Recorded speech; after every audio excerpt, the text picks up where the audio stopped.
32వ సంకీర్తన. ఈ కీర్తన యొక్క ప్రత్యేకత ఏమిటంటే ఇది ఒక 10 నిమిషాలే కాబట్టి నేను చాలా త్వరగా నేను ముగిస్తాను. ఈ కీర్తన యొక్క ప్రత్యేకత ఏమిటంటే పాప స్వభావం గురించి, ఆ పాపాన్ని దాచిపెట్టినప్పుడు ఏం జరుగుతుందో ఆ విషయాన్ని గురించి, దాన్ని ఒప్పుకున్నప్పుడు ఏం జరుగుతుందో ఆ విషయాన్ని గురించి, దానిని విడిచిపెట్టినప్పుడు ఏం జరుగుతుందో ఆ విషయాన్ని గురించి, దేవుడు ఆ పాపాన్ని క్షమించినప్పుడు ఏం జరుగుతుంది, ఈ విషయాలు ముఖ్యంగా ఈ యొక్క కీర్తనలో మనం చూస్తూ ఉంటాం. అలాగే ఇశ్రాయేలీల భవిష్యత్ ప్రణాళికను గురించి కూడా ఈ కీర్తనలో వ్రాయబడి ఉన్నది. ఇది చాలా చిన్నది, 11 వచనాలు ఉన్నటువంటి ఈ చిన్న కీర్తనలో చాలా భావము దాగి ఉందన్నమాట. ఇది చదువుతూ ఉన్నప్పుడు ఇంకా చాలా చాలా విషయాలు లోతుగా తెలుసుకోవడానికి ఈ కీర్తన చాలా ఉపయోగకరంగా ఉంటుంది. చదివితే చాలా మంచిగా ఉంది. తర్వాతైనా మీరు మరలా ఇది ఇంటి దగ్గర చదివితే మంచిదని నా మనవి. ఈ కీర్తన దావీదు రాశాడని మనకు తెలుసు. ఈయన ఎలా రాశాడు అంటే ఆయన అనుభవాలు, ఆయన ఎలాంటి అనుభవాలు గుండా వచ్చాడో అనేటటువంటి విషయాన్ని, ఆయన అనుభవాలన్నీ కూడా క్రోడీకరిస్తూ ఈ కీర్తనను ఆయన రాయడం జరిగిందనమాట. ఆయన పాపం చేసిన తర్వాత దేవునిని క్షమాపణ అడుగుతాడు. ఆ క్షమాపణ అడిగే విషయమేమో కీర్తనలు 51వ అధ్యాయంలో మనకి కనిపిస్తుంది. అక్కడ ఆయన క్షమాపణను అడుగుతాడు. ఆ 51 కీర్తన చదువుతున్నప్పుడు కూడా చాలా మంచిగా, హృదయానికి మంచిగా అనిపిస్తుంది. అంటే అలాగా కనెక్షన్లో ఉన్న వాళ్ళకి అలా అనిపిస్తుందేమో, అంటే మనం కూడా ఇంతే కదా, అయ్య బాబోయ్ మనం ఇలా ఉండాలి, ఇలా అడగాలి అని మనకి తెలుస్తుంది. ఆ మాటలన్నీ చదువుతున్నప్పుడు చాలా మంచిగా అనిపిస్తుంది అనమాట. ఆయన ఆ రాసినటువంటి విధానం చాలా బాగుంది. 51వ కీర్తన నేను 1-2 మాటలు నేను చదువుతాను. ఆ తర్వాత మళ్ళీ మనం ఇందులోకి వచ్చేద్దాం. చాలా చక్కగా దేవుడు రాస్తాడు. దేవా నా యందు శుద్ధ హృదయము కలుగు చేయము. ఆయన పాపం చేసిన తర్వాత ఈ కీర్తన రాస్తున్నాడని మనం జ్ఞాపకం పెట్టుకోవాలి. నా అంతరంగంలో స్థిరమైన మనసు నూతనముగా పుట్టించుము. నీ సన్నిధిలో నుండి నన్ను త్రోసివేయకుము. నీ పరిశుద్ధాత్మను నా యొద్ద నుండి తీసివేయకుము. నీ రక్షణానందము నాకు మరలా పుట్టించుము. సమ్మతి గల మనస్సు కలుగచేసి నన్ను దృఢపరచుము అని మాట్లాడుతున్నాడు అన్నమాట. పాపం చేసిన తర్వాత దేవా ఇంకా ఇలా చాలా రాస్తాడు ముందు. ప్రభా నేను పాపం చేశాను, నా తల్లి నన్ను పాపంలో కన్నది. తండ్రి నేను నీకు విరోధంగా నేను పాపం చేశాను, నా పాపము ఎర్రగా ఉన్నది. తండ్రి ఇదిగో నీ రక్తంతో కడిగి నన్ను శుద్ధినిగా చేయి, హిమము వలె తెల్లగా చేయి, ఈ సోపుతో నన్ను కడుగు అని ఎలాగా తను రియలైజ్ అవుతూ దేవుడిని క్షమాపణ కోరుతూ రాశాడు. ఆ మాటలన్నీ కూడా ఇందులో ఉన్నాయన్నమాట. ఇవన్నీ చెప్పిన తర్వాత అంటాడు, సమ్మతి గల మనసును దయచేసి నన్ను దృఢపరచు అని. తర్వాత ఇంకొక మాట చెప్తాడు, అప్పుడు అతిక్రమము చేయు వారికి నీ త్రోవలను బోధించెదను. నేను తప్పు చేశాను, పాపం చేశాను, నువ్వు నన్ను ఇదిగో ఇలాగా ఇవన్నీ నేను అడుగుతున్నాను, నన్ను క్షమించు, నన్ను సమ్మతి గల మనసు కలగచేసి నన్ను దృఢపరచు. అప్పుడు నేను ఏం చేస్తానంటే అతిక్రమము చేయు వారికి నీ త్రోవలను నేను బోధిస్తాను. నేను చెప్తాను, నేను ఇవన్నీ తప్పు చేశాను కాబట్టి అతిక్రమం చేసేవారందరికీ కూడా నేను చెప్తాను ప్రభా అని 51వ కీర్తనలో అవన్నీ ఆయన రాస్తూ ఉన్నాడు అనమాట. ఇప్పుడు 32వ కీర్తన మన పోర్షన్కి వచ్చేద్దాం.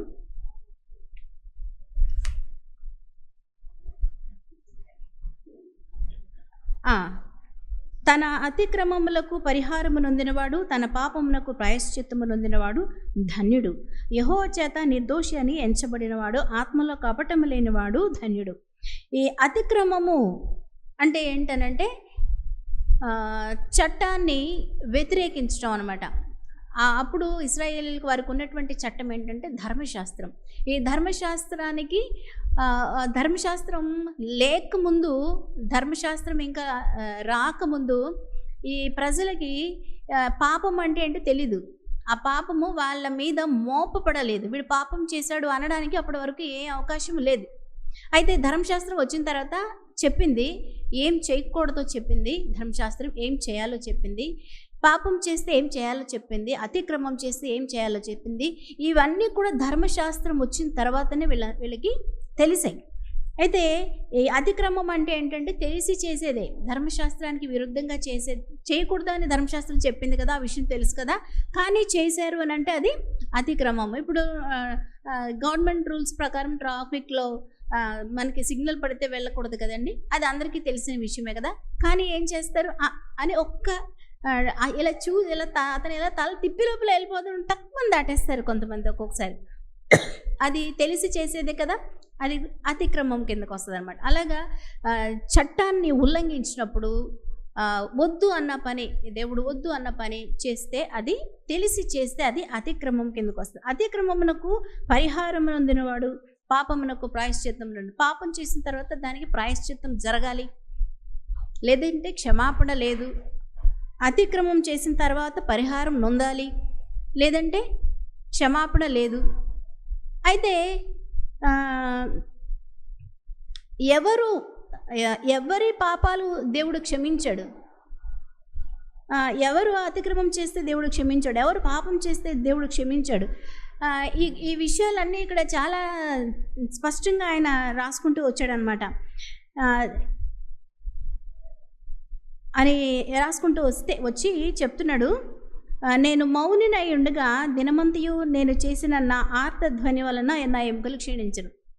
ఈయన ఎప్పుడు రాశాడు ఈ కీర్తన అని మనం చదువుకున్నామనంటే, పాపం చేసిన తర్వాత, అంటే బెత్షెబాతో ఆయన పాపం చేసిన తర్వాత, ఈ విషయం మనందరికీ తెలిసిన విషయమే. పాపం చేసిన తర్వాత చాలా నెలలు అలాగే ఉండిపోతాడు. ఆ పాపం ఎవరికి చెప్పకుండా తన లోపల దాన్ని ఉంచేసుకుని మౌనంగా ఉండిపోతాడు అన్నమాట. ఉండిపోయినప్పుడు ఆ పాపం తనని ఏం చేసింది అని చెప్తున్నాడు అని అంటే, మౌనునై ఉండగా దినమంతయు నేను చేసిన నా ఆర్త ధ్వని వలన నా ఎముకలు క్షీణించిపోయినాయి అని చెప్తున్నాడు. అతను పాపం చేశాడని అతనికి తెలిసే చేశాడు కాబట్టి, చేసినటువంటి పాపం అతన్ని ఏం చేస్తుంది, లోపల నుంచి తన ఎముకల్ని కాల్చేస్తుంది అనమాట, అది తినేస్తుంది. అలా చేస్తూ ఉంటే చెప్తున్నాడు, అతను అనుభవం చెప్తున్నాడు, దివారాత్రములు నీ చెయ్యి నా మీద బరువుగా ఉంది ప్రభా, నా సారము వేసవి కాలం వల్ల ఎండిపోయినట్టే. నేను ఈ విషయాలను నా లోపల నేను ఉంచుకోవడం వలన నా ఎముకలు క్షీణించిపోతున్నాయి. నా పరిస్థితి ఎలా ఉందంటే, నీ చెయ్యి నా మీద చాలా బరువుగా నాకు అనిపిస్తుంది. నా శరీరం ఎలాగుందంటే డ్రై అయిపోయింది మొత్తం. నా లోపల నీటి చుక్క లేదు. ఎవరినైనా తప్పు చేసి మనంటే మొహంలో నీటి చుక్క లేదు, తెల్లబడిపోయిందని అంటూ ఉంటారు కదా. అట్లాగా అతను తన హృదయం, తన లోపల, తన శరీరం లోపల ఉన్నటువంటి ఆ బాధను అతను చెప్తూ ఉన్నాడు అన్నమాట. ఇది నా దోషమును కప్పుకొనక నీ ఎదుట నా పాపమును ఒప్పుకుంటుని, యెహోవా సన్నిధిని నా అతిక్రమములతో ఒప్పుకుందును అనుకుంటుని, నీవు నా పాప దోషములు పరిహరించి ఉన్నావు అని చెప్తున్నాడు. బెత్షెబాతో ఈయన పాపం చేసినప్పుడు ఆయన మౌనంగా ఉండిపోతే అతని యొక్క స్థితి ఎలా ఉందో ఇక్కడ రాసి చూపించాడు కదా. ఆ తర్వాత దేవుడు నాతాను అనేటటువంటి ప్రవక్తను ఈ దావీదు దగ్గరికి పంపించినప్పుడు ఆయన వచ్చి చెప్తాడు, రాజా నీతో మాట్లాడాలంటాడు. అంటే అయ్యా సరే ఏంటో చెప్పండి అని అంటాడు దావీదు. అన్నప్పుడు నాతాను చెప్తాడు, ఒక కథలాగా ఒకటి చెప్తాడనమాట. ఒక పేదవాడికి ఒక ఆడ గొర్రెపిల్ల ఉంది, ఒక ధనవంతుడికి చాలా గొర్రెలు అన్నీ ఉన్నాయి. అతని ఇంటికి ఒక మార్గస్థుడు భోజనానికి వచ్చినప్పుడు అతనికి భోజనం పెట్టాలి ఆ ధనవంతుడు. అయితే ఈ ధనవంతుడు తనకున్నటువంటి ఆ గొడ్డుల్లో నుంచి అతనికి భోజనాన్ని సిద్ధం చేయకుండా ఈ పేదవాడిగా ఉన్నటువంటి అతని దగ్గర ఉన్న ఒక ఆడ గొర్రెపిల్లని పట్టుకొచ్చేసి ఇతనికి భోజనానికి సిద్ధం చేస్తాడు అని అంటే దావీదుకు వెంటనే కోపం వస్తుంది అనమాట. అవునా, ఈ వీడు ఖచ్చితంగా చచ్చిపోవాలి, ఇంత చేస్తాడానికి కోపంతో ఆ మాట మాట్లాడతాడు అనమాట. అంటే అప్పుడు నాతాను అంటాడు, అది నువ్వే అని చెప్తాడు. అప్పుడు వెంటనే దావీదు సరెండర్ అవుతాడు. మరి ఇతను తెలిసి చేసినటువంటి అతిక్రమం ఏంటో ఇతనికి తెలుసు కదా. అందుకని చెప్పి తను వెంటనే రియలైజ్ అవుతాడు. అయిన తర్వాత అప్పుడు దేవుడిని 51వ కీర్తనలో క్షమాపణ అడుగుతాడనమాట. క్షమాపణ అడిగి దేవా, నువ్వు నన్ను క్షమిస్తే, నా అపరాధాలను క్షమిస్తే, నేను ఈ పాపం చేసిన తర్వాత నేను దూరంగా అయిపోయాను, నిన్ను మర్చిపోయి నేను దూరంగా బ్రతుకుతా ఉన్నాను. అయితే ఎప్పుడైతే మరలా నీతో సత్సంబంధాన్ని నాకు చేకూరుస్తావో అప్పుడు నేనేం చేస్తానంటే, అతిక్రమములు చేయువారికి నీ త్రోవలను నేను బోధిస్తాను ప్రభా, అవకాశాన్ని నాకు ఇవ్వని దేవుడి దగ్గర ఆయన బ్రతిమాలుకుంటాడు, కోరుకుంటాడు, క్షమాపణను అడుగుతాడు. అడిగిన తర్వాత దేవుడు క్షమిస్తాడు. క్షమించిన తర్వాత, క్షమాపణ అతనికి దొరికిన తర్వాత 32వ కీర్తనలో ఈ విషయాలన్నీ కూడా ఆయన రాస్తూ వచ్చాడనమాట. నీవు నా పాపదోషము పరిహరించి ఉన్నావు. సెలా అని ఉంది కదా. సెలా అంటే అక్కడ ఆగి చూడు ఒకసారి, అంటే ధ్యానించు. అంటే పాటలు పాడుతూ ఉన్నప్పుడు ఆ ఇశ్రాయేలీలు పాట పాడి అది కంప్లీట్ అయిన తర్వాత, నా పాప దోషం ఇంకా నువ్వు పరిహరించావు, అది కంప్లీట్ అయిన తర్వాత అక్కడ ఆగుతారు. ఆగి మరలా ఆ పాడినటువంటి ఆ పాటను ధ్యానం చేస్తారనమాట. అందుకని చెప్పి సెలా అంటే ఆ కీర్తన పాడిన తర్వాత అక్కడ ఆగి మరలా పాడిన దాన్ని మరలా వాళ్ళు జ్ఞాపకం చేసుకుంటూ ధ్యానిస్తూ మరలా ఆ కీర్తనను కొనసాగిస్తారనమాట. దీంట్లో ఉన్నటువంటి ముఖ్యమైనటువంటి విషయం ఇదే.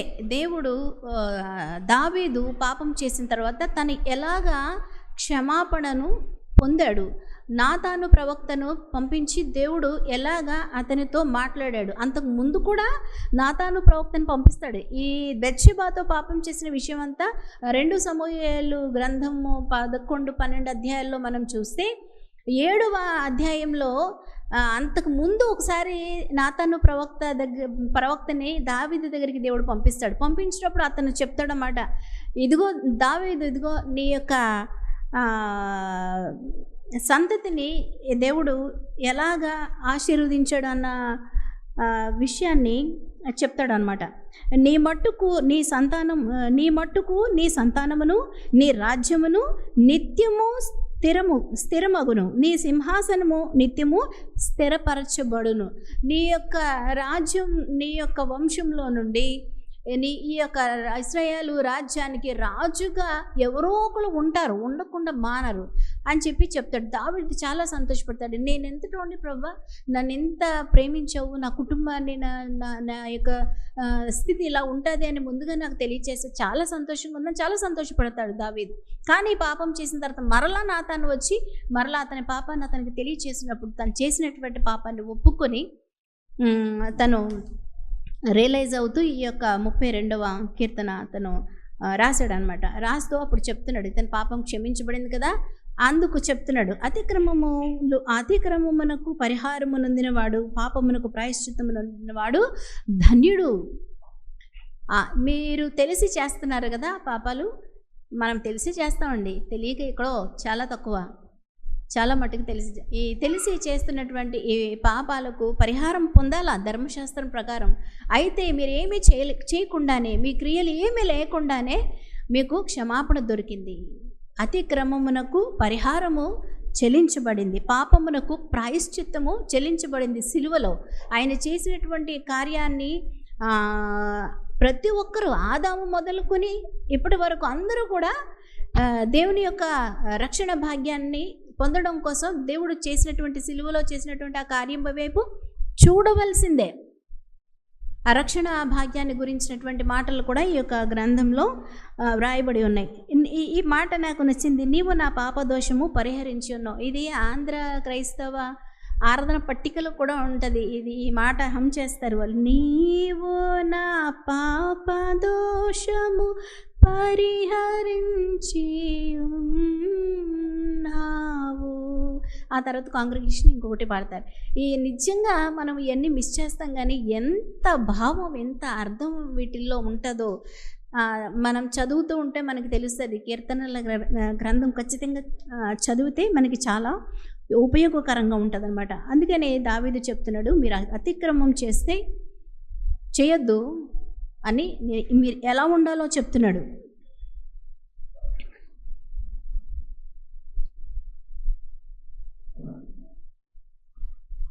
నీ మీద దృష్టి ఉంచి నీకు ఆలోచన చెప్పేదను, బుద్ధి జ్ఞానము లేని గుర్రముల వలనైనను కంచరగాడిద వలనైనను మీరు ఉండకుడి.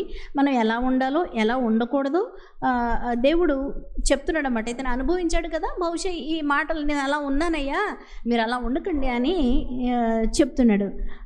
చెప్పి నీతిమంతులారా యెహోవాను బట్టి సంతోషించుడి, ఉల్లసించుడి. ఎందుకంటే మనమేమి చేయలేదు, మన పాపము పరిహరించబడింది, పాపమునకు ప్రాయశ్చిత్తం జరిగింది, మన అపరాధానికి పరిహారం చెల్లించబడింది. మనం చేసిన వాటన్నిటికీ కూడా ఆయన సిలువలో ప్రక్షాళన చేసి ముగించాడు. కాబట్టి మీరు ధన్యులు. ఇప్పుడు ఎవరు ధన్యులు చెప్తున్నాడు. ఎవరు ధన్యులు అంటే, ఇదిగో పాపమునకు పరిహారము నొందినవాడు ధన్యుడు, అతిక్రమమునకు పరిహారము నొందినవాడు ధన్యుడు, పాపమునకు ప్రాయశ్చిత్తము నొందినవాడు ధన్యుడు, యెహోవా చేత నిర్దోషి అని ఎంచబడినవాడు ధన్యుడు. యెహోవా వీడు నిర్దోషి అని మానవుడిని చెప్పడానికి అసలు ఏమన్నా ఉందండి? ఎవరైనా అసలు అర్హులుగా ఉంటామా? ఎవరైనా ఉండం. కానీ దేవుడు ఈ మాట చెప్తున్నాడు, యెహోవా చేత నిర్దోషి అని ఎంచబడినవాడు ధన్యుడు. మానవుడు ఆ స్థితి లేదు, కానీ దేవుడు నీతిమంతుడు. కాబట్టి మనం చేసినటువంటి ఆ పాపాన్ని దేవుడి దగ్గర ఆయన సన్నిధిలో ఒప్పుకొని, ప్రభువా నేను ఇదిగో ఈ పాపం నేను చేశాను, ఈ భయంకరమైనటువంటి స్థితిలో నేను ఉన్నాను, నన్ను క్షమించు, అది నీకు మాత్రమే సాధ్యమని ఎప్పుడైతే మన హృదయమంతుడితో దేవుని యొక్క సన్నిధిలో ఆ పాపాన్ని మనం ఒప్పుకుని దేవుని మీద ఆయనను నమ్మి క్షమిస్తాడు అని నమ్మి ఆయన మీద మనం ఆనుకుంటామో, ఆయనని నమ్ముతామో, అప్పుడు ఆత్మలో కపటం లేని వారుగా మనం ఉంటాం. మన స్థితిని ఎప్పుడైతే దేవుడి దగ్గర మనం ఒప్పుకుంటామో, ఆయన నీతిమంతుడు కాబట్టి ఆయనను బట్టి మనలను నీతిమంతులుగా తీర్చాడు. మనమేమి నీతిమంతులం కాదు, ఆయన మనలను నీతిమంతులుగా ఆయనను బట్టి తీర్చాడు కాబట్టి యెహోవా అంటున్నాడు మనల్ని నిర్దోషిగా ఎంచబడినవాడు. మనము నిర్దోషులముగా ఎంచబడ్డాం. అసలు ఎంచబడటానికి అర్హత లేదు మనకి, అసలు ఏమి లేదు మనకి, కానీ నిర్దోషులముగా ఎంచబడ్డాము అని అంటే ఆ ధన్యత దేవుడు మనకి ఇచ్చాడు అని ఇక్కడ చెప్తూ ఉన్నాడనమాట. ముందు మనం చెప్పుకున్నట్టుగానే పాప స్వభావం గురించి మనం చూడొచ్చు. ఈ యొక్క కీర్తనలో దావీదులో ఉన్నటువంటి ఆ పాప స్వభావం, మానవుడు ఎంత గొప్ప మహారాజు అయినప్పటికీ తనకి కూడా ఈ శోధన కలిగింది. ఆ పాప స్వభావాన్ని గురించి అక్కడ మనం తెలుసుకుంటున్నాం. ఆ పాపాన్ని దాచిపెట్టినప్పుడు ఏం జరిగింది? లోపల ఉంచేసుకున్నాడు, మౌనంగా లోపల ఉంచేసుకోవడం వల్ల అతని ఎముకలు క్షీణించిపోయాయి. అలా అయిపోయిందనమాట. దాన్ని దాచిపెట్టుకోవడం వల్ల. అది ఒప్పుకున్నప్పుడు ఏం జరిగింది? 51 కీర్తనలో దేవుడిని క్షమాపణ అడిగినప్పుడు, ప్రభువా నేను మరలా నీతో సత్సంబంధం కలిగి ఉంటే నేను ఇదిగో ఇలా ఉండొద్దు, అతిక్రమం చేసేవాళ్ళకి నేను చెప్తాను అని అక్కడ చెప్పడం జరిగింది. ఒప్పుకున్నప్పుడు ఆ యొక్క పరిస్థితి మనం చూడగలుగుతాం. అది విడిచిపెట్టినప్పుడు ఏం జరిగింది? దేవుడు క్షమాపణ మనకి దొరికినప్పుడు ఏం జరిగింది? ఈ విషయాలన్నీ కూడా మనం చూడడానికి, మనం క్షమాపణ దొరికింది కదా. నీతిమంతులారా యెహోవాను బట్టి మనం ఇప్పుడు ఏం చేయాలి? సంతోషించాలి. యథార్థ హృదయాలారా మీరందరూ ఆనందగానము చేయుడి.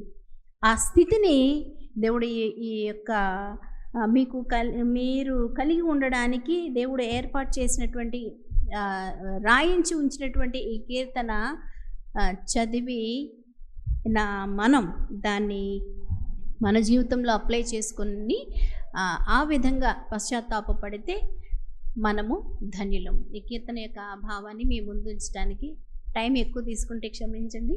Thank you.